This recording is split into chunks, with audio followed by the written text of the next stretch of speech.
नमस्कार, मैं हूं आपके साथ मयंक। देखिए, इस वक्त की बहुत बड़ी खबर, पाकिस्तान की एयर स्ट्राइक में अफगानिस्तान के 8 क्रिकेटर्स की मौत हो गई है। बहुत बड़ा हमला पाकिस्तान की तरफ से ये किया गया। कल हमने देखा था जिस तरह से तहरीक-ए-तालिबान पाकिस्तान ने, टीटीपी ने पाकिस्तान के एक आर्मी हेडक्वार्टर पर हमला किया था और उसके बाद वहां पे कई पाकिस्तानी सैनिकों की मौत हो गई थी। 7 से ज़्यादा की मौके पे मौत हो गई थी, 13 से ज़्यादा पाकिस्तानी घायल थे। उसके बाद इस हमले के बाद देखिए, मिलिट्री एयर बेस के पास एक मिलिट्री बेस के पास जो है वो तालिबान के लड़ाकों ने एक गाड़ी में जो है वो बारूद और बम्स जो है वो भर के वहाँ पे एक्सप्लोड किए थे। बड़ा हमला, उसके बाद फायरिंग की गई जिसमें 13 से ज़्यादा पाकिस्तानी सोल्जर्स मारे गए थे। उसके बाद पाकिस्तान ने ये एयर स्ट्राइक की है अफगानिस्तान के ऊपर और जिसमें अफगानिस्तान के 8 क्रिकेटर्स की मौत हो गई है। इस बात की पुष्टि अब अफगानिस्तान सरकार की तरफ से कर दी गई है। ये 8 क्रिकेटर्स क्लब लेवल के क्रिकेटर्स थे जो कि एक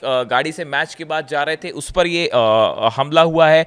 पक्तिका प्रांत है, प्रोविंस है अफगानिस्तान का, जहां पर ये एयर स्ट्राइक हुई है और जेट प्लेन से एयर स्ट्राइक हुई। कई घरों को भी निशाना बनाया गया है, कई रिहायशी इलाकों में भारी बमबारी की गई है पाकिस्तान की तरफ से, जिसके बाद बड़ी कैजुअलिटी की खबर आई है अफगानिस्तान से। इसके बाद देखिए, पाकिस्तान के इस हमले का अफगानिस्तान और तालिबान ने भी फौरन जवाब दिया है और बताया जा रहा है कि 3 चौकियों पर, पाकिस्तान की 3 चौकियों पर अफगान सोल्जर्स ने, तहरीक तालिबान पाकिस्तान के लड़ाकों ने जबरदस्त हमला किया है। इस समय का जो अपडेट पाकिस्तान अफगान बॉर्डर से है, दोनों देशों के बीच में भयंकर जंग छिड़ी हुई है और दोनों तरफ से लगातार हमले हो रहे हैं। देखिए, हमने कल देखा था, कल 48 घंटे का जो सीज फायर था वो कल खत्म हुआ।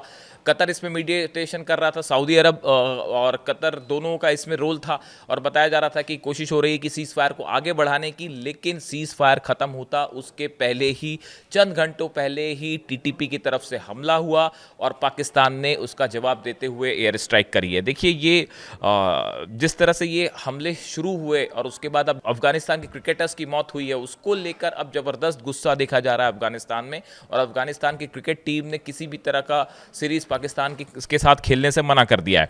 और इसके अलावा जो अभी लेटेस्ट अपडेट है कि कई पाकिस्तानी सोल्जर्स की भी मौत हुई है। पाकिस्तान के सैनिकों की मौत का आंकड़ा बढ़ा है पिछले चंद घंटों के अंदर।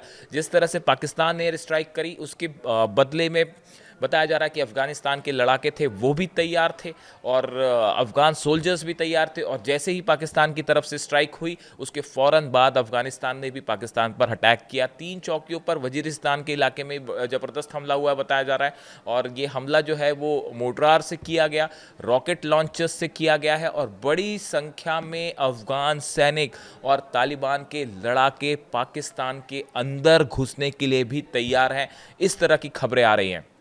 देखिए, हमने देखा कल कि जिस तरह से पाकिस्तान के डिफेंस मिनिस्टर ख्वाजा आसिफ ने अपील की थी डोनाल्ड ट्रंप से कि वो इसमें सीज़ फायर करवाएं, या पाकिस्तान के जो प्रधानमंत्री हैं उनकी तरफ से कहा गया था कि अगर हमारी शर्तों को तालिबान या अफगानिस्तान मान लेते हैं तो हम सीज़ फायर आगे बढ़ाएंगे और हमला नहीं करेंगे। लेकिन ये सब बातें साइड हो गई और 48 घंटे के भीतर ही सीज़ फायर ख़त्म होने के पहले ही एक बार फिर ज़बरदस्त जंग छिड़ चुकी है अफगानिस्तान और पाकिस्तान के बीच में, जिसमें दोनों तरफ से काफ़ी ज़्यादा मौतों की खबर आई है। बड़ा हमला अफगानिस्तान पर भी हुआ है जिसमें कई लोग मारे जाने की खबरें हैं और दूसरी तरफ पाकिस्तान के कई सोल्जर्स जो हैं उनमें इनकी मौत हुई है। इससे जुड़ा जो भी अपडेट होगा वो आप तक पहुंचाएंगे। Thank you so much.